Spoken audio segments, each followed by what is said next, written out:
चरण सुखदाई, सिया राम चरण सुखदाई, सिया राम चरण सुखदाई, सिया राम चरण सुखदाई।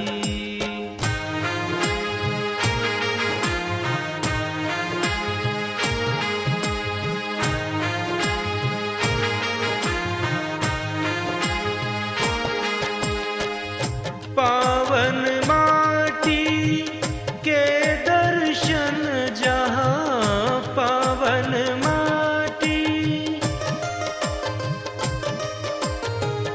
पावन माटी के दर्शन जहाँ, राम चरण चल जाए,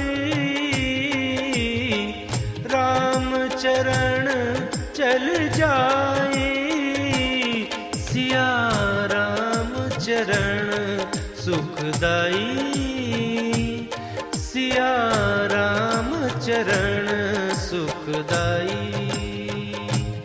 सिया राम चरण सुखदाई, सिया राम चरण सुखदाई।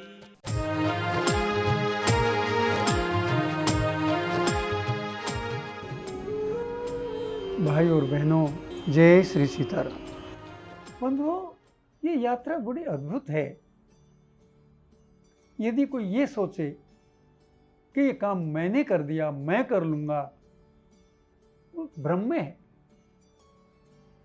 ये तो ऐसा लगता है जैसे अपने आप स्वतः ये काम होता चला जा रहा है। मार्ग बताने वाला भी मिलता है, लेकिन जहां जहां अहंकार हो को मैं ढूंढ रहा हूं, वहां आदमी भटकता भी। दलोल सिंह जी के घर से मैं जनवा गांव से शाम को करीब 3 बजे चला। बहुत स्नेह मान सम्मान मिला। मुझे आगे जाके पता चला कि मुरका नाम का गांव है, जिसके बारे में मैंने पहले पढ़ रखा था। वहां भी भगवान राम आए। थोड़ी दूर था, मैंने सड़क पर एक दुकानदार से पूछा, भाई ये मुरका गांव कहाँ है? बोला यहीं अंदर आधा किलोमीटर दूर है। मैंने पूछा इस गांव का नाम मुरका क्यों है? तो दुकानदार ने समझा कि शाम होने वाली है, यात्री है, ये यात्री को भोजन और आवास की व्यवस्था में मेरे से बात कर रहा है। दुकानदार ने मेरे से कहा, बाबा तुम्हारे जैसे रोज लोग ऐसे ही आते हैं, यहाँ आपको भोजन आवास चाहिए तो गांव में चले जाओ, यहाँ कोई इंतजाम नहीं। मैंने कहा मुझे ये तो बता दीजिए मुर्गा नाम क्यों? बोले बता दिया ना, गांव में चले जाओ, वहीं आपको भोजन आवास मिलेगा। बड़ा बेरुखी से उसने मुझे टरका दिया। मैं धीरे धीरे गांव में आया। एक सज्जन बैठे थे। मैंने उनसे पूछा, भाई मुर्का गांव है? बोले हाँ।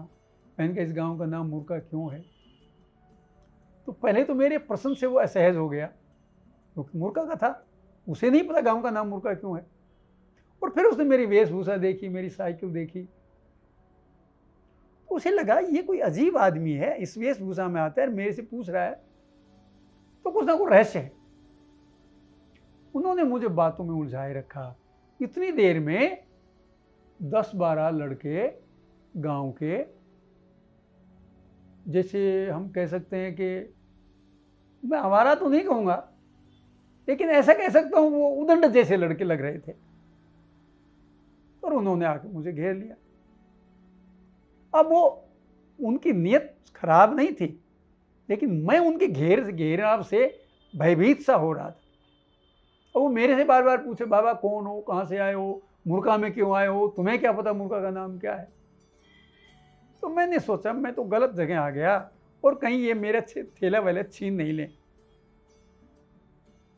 अब भैया मन डर रहा था और मैं वहां से निकलने की युक्ति सोच रहा था कि किसी तरह इनको बातों में लगा के मैं यहां से खिसक जाऊं। मन में डर था और वो दुकानदार मेरी कोई सहायता नहीं कर पा रहे थे। क्या कर पा रहे थे, वो भी उन लड़कों में हाँ कर रहे थे। इतनी देर में एक सजीला सा युवक पीछे से आया और उन लड़कों से पूछा, भाई क्या, क्यों इकट्ठे रहे हो, क्या बात है, कौन है ये? मैंने घूम कर देखा, उस लड़के ने पूछा, कहिए कहाँ से आए हैं, कौन है? अच्छी मतलब रौबदार आवाज में, कोई डरानी नहीं थी, लेकिन जैसे एक सभ्य व्यक्ति पूछता है ठीक से। तो एक लड़के ने बताया कि ये पूछ रहे इस गांव का नाम मुर्गा क्यों है। तो उसने कहा, भाई मैं भी मुर्गा का हूं और आज तक मैंने नहीं सोचा है गांव का नाम मुर्गा क्यों है। तो बात तो गंभीर है। वो मेरे से बोले, आप जानते गांव का नाम मुर्गा क्यों है? मैं कहा, मैं तो पता करने आया हूं। बोले, आज तक कोई ये पता करने नहीं आया गांव का नाम मुर्गा क्यों है। हम इस गांव के वासी, हमारे मन में कभी ये बात नहीं आई, तो आपके मन में बात क्यों आई? कोई ना कोई रहस्य जरूर है। मैंने कहा, हाँ मैं जानता हूं गांव का नाम मुर्गा क्यों है। तो बोले, आप हमारे घर चलिए। मैं घर नहीं जाना चाहता था क्योंकि उन लड़कों से मैं थोड़ा सा आशंकित हो गया था। बोले, नहीं आप हमारे घर चलिए। मैंने कहा, भैया घर नहीं। मैंने पूछा, कोई मंदिर है यहाँ? बोले, हाँ 2 मंदिर हैं, एक मंदिर बहुत पुराना सा है, एक ही नया है। मैं कहा, पुराने मंदिर में ले चलिए। जब मैं पुराने मंदिर में गया तो मुझे वहां मूर्ति दिखाई दी, इसका पता नहीं चल रहा था ये मूर्ति किसकी है। मैंने युवक से पूछा, भाई किसकी मूर्ति है? बोला, जी कोई इनको गणेश जी कह देता है, कोई हनुमान जी कह देता है, कोई शिव जी कह देता है। मैं कहा, है क्या? बोले, चलो आज यही पता चलाते हैं। उसने खुर्च खुर्च के मूर्ति का सारा सिंदूर उतारा तो बंधुओं पता चला कि वो हनुमान जी की मूर्ति है। भक्तों ने इतना सिंदूर लगा दिया था मूर्ति पे कि वो मूर्ति समझ में नहीं आ रही थी किसकी। अब अद्भुत हनुमान जी का विग्रह नृत्य मुद्रा में। बंधुओं, मैंने आज तक हनुमान जी का विग्रह नृत्य मुद्रा में कहीं नहीं देखा था। ऐसे कठोर जीवन जीने वाले राम जी के पहरेदार, अखंड ब्रह्मचारी, दुष्ट दलन, ऐसा व्यक्ति नाच भी सकता है, ऐसा देवता नाचता हो, ऐसी कल्पना से दूर था।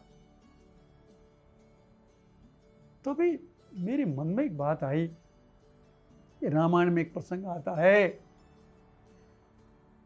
मूर्खा में का प्रसंग ध्यान आया। अब मैं पहले ये बता दूं मूर्खा क्या। अवधि में मूर्खाना का अर्थ होता है वापस भेजना। और कथा यह है कि ऋषि भारद्वाज जी ने राम जी को मार्ग बताने के लिए जो 4 शिष्य भेजे थे, राम जी ने उनको यहां से वापस भेजा था, अर्थात मुर्काया था। इसलिए गांव का नाम आज भी मुर्का है। अद्भुत संयोग। और फिर देखिए, उसके तत्काल बाद यह प्रसंग आता है, तही अवसर तापस का वा। तापस का नाम नहीं बताते। वो तेज पुंज है, कम आयु के हैं, मुदित मन है, प्रसन्न हैं, राम जी के अनन्य भक्त हैं। वो प्रसंग मेरे ध्यान में आया तो मैंने कहा, भैया मानस है? बोले, हाँ। तो मैंने चलो मानस दिखाओ। मानस जाकर पढ़ा, उस तापस के लक्षण देखे और मैंने कहा मंदिर में दोबारा चलो। मंदिर में दोबारा जाकर देखा तो गोस्वामी जी ने तापस के जो लक्षण बताए हैं बंधुओं, उस सारे के सारे लक्षण उस हनुमान जी के विग्रह में है। अब समझ में आया कि ये तो तापस हनुमान जी का मंदिर है। वो एक नया तथ्य, नई चीज उद्घाटित हुई और गांव में शोर मच गया कि एक संत आए हैं अयोध्या जी से, जो हनुमान जी के उन्होंने खोज की है यहाँ, और ये भी पता नहीं कहाँ से बात उड़ गई कि ये हनुमान जी का मंदिर यहाँ बनवाना चाहते हैं, और कोई अयोध्या के सिद्ध संत। वो गांव में शोर हो गया, स्त्री बच्चे वृद्ध युवा भीड़ के भीड़ आकर पैर छूने के लिए आने लगे कि कोई अयोध्या के संत आए। और मैं बार बार बताता रहा, भाई मैं संत नहीं हूँ, मैं सामान्य गृहस्थ हूँ। लेकिन लोगों ने कहा, सच्चा संत कभी अपने आप को प्रकट नहीं करता। ये गलत कह रहे हैं, ये सिद्ध संत हैं, नहीं तो आज तक किसी ने मूर्खा के बारे में नहीं बताया, हनुमान जी के बारे में नहीं बताया। ये तो कोई अद्भुत संत है। बंधुओं, मेरी सारी दलीलें उन्होंने फेल कर दी, कुछ नहीं सुना। अद्भुत। मुझे एक बहुत वृद्ध लोग तो बताते थे इनकी आयु 108 वर्ष है, आए 2 लोगों का सहारा लेकर आके उन्होंने मेरी चारपाई पे बैठी, उनको दिखता नहीं था। फिर किसी से बोले, अरे भाई अयोध्या के बाबा कहाँ हैं? तो बोले वो तो आपके पास ही बैठे हैं। तो बड़ा संकोच हुआ, बोले मैं संत के पास बैठ गया, उठने का असफल प्रयास किया, मैंने उनको बैठाए रखा।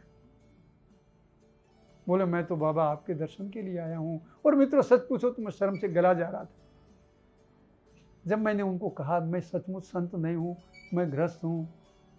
उन्होंने कहा देखो, अगर तो जो आप कह रहे हो वो सत्य है तो बेटा मैं तुम्हें आशीर्वाद देता हूँ कि तुम इस काम में सफल हो, और अगर तुम झूठ बोल रहे हो और सचमुच अयोध्या के संत हो तो मैं तुम्हारे चरणों में प्रणाम करूँ। बंधु, ये भाव है संतों के प्रति, और इस तरह से नए नए तथ्यों की खोज होती है। हनुमान जी के एक नए रूप का मुझे पता चला, आप सबको पता चले, सारी दुनिया में उनके इस रूप का पता चले। और राम जी की हनुमान जी की पहली भेंट वहीं हुई थी। इस बारे में बड़ी लंबी बहस हो सकती है विद्वानों में, लेकिन अभी उस बहस में जाने का समय नहीं है, अवसर नहीं है। कभी फिर समय मिला तो मैं बताऊंगा, बताने का प्रयत्न करूंगा कि वो हनुमान जी ही हैं और कोई नहीं। बंधुओं, वो जो रोविला युवक आया वो आज भी हमारे साथ है। उस युवक का नाम, अब तो वो युवक नहीं रहे, अब तो वो बेटे पोते वाले हो गए, उनका नाम है दीप नारायण तिवारी। तिवारी जी सच्चे राम भक्त हैं और उस मंदिर के पारंपरिक पुजारी है उनका परिवार। ऐसे दीप नारायण तिवारी जैसे कार्यकर्ता मिल जाएं तो कार्य बहुत आसान हो जाता है।